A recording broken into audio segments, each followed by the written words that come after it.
Stage మీద ఉన్న వాళ్ళకి ధన్యవాదం. మేము ఫస్ట్లో బాంబే కాలనీలో ఉండేవాళ్ళం. ఎవరో సిగరెట్ తాగుదామని చెప్పేసి పిలిచేవాళ్ళు. అలా అని చెప్పేసి వాళ్ళతో పాటు వెళ్ళిపోయేవాళ్ళం. వాళ్ళతో పాటు వెళ్ళి తాగేవాళ్ళం. తర్వాత మొన్న సైకిల్ ర్యాలీ జరిగింది. సైకిల్ ర్యాలీ జరిగినప్పుడు పోలీస్ వారు కౌన్సిలింగ్ ఇచ్చేవాళ్ళు తీసుకెళ్ళి. ఆ పోలీస్ వారు వల్ల కౌన్సిలింగ్ ఇస్తాం వల్ల నేను మారాను. అప్పుడు తెలియక తాగాను సార్ అని చెప్పాను. తెలియక తాగానని చెప్పేసి పోలీస్ వారికి చెప్పాను. అలాగని చెప్పేసి ఇప్పుడు మానుకొని మళ్ళీ సార్ దగ్గరికి వెళ్ళాను. మానుకున్నాను సార్ అని చెప్పాను. సరేరా ఇలాగా మానుకున్నాను రా అన్నారు. 3-4 సార్లు టెస్టులు చేశారు. అయినా నెగిటివ్ అనే వచ్చింది. నెగిటివ్ అని వస్తే పోలీసు వారు అట్లాగే చెప్పారు, ఇంక అట్లాగే ఉండరా, అట్లాగే చేయరా అన్నారు. ఇంకా నేను అట్లాగే ఫస్ట్లో తాగినప్పుడు ఫ్యామిలీతో గొడవలు పడుతూ ఉండేవాడిని.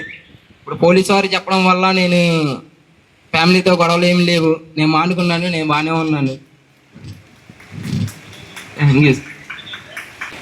సో ఇలాగా కుర్రోళ్ళందరూ కూడా మారాలి. ఎవరైతే మారుతారో వాళ్ళందరూ హీరోలు. గట్టిగా తప్పట్లు కొట్టండి కుర్రోడికి. పేరేంటి? సో కార్తికేయ సినిమాలు వచ్చినాయి కదా. కార్తికేయ 1 వచ్చింది, 2 వచ్చింది. ఈయన కార్తికేయ 3.0. ఓకే, మారాలి. మళ్ళీ వెళ్ళకూడదు. ఓకే, నువ్వు కూడా వెళ్ళకూడదు. Okay, good.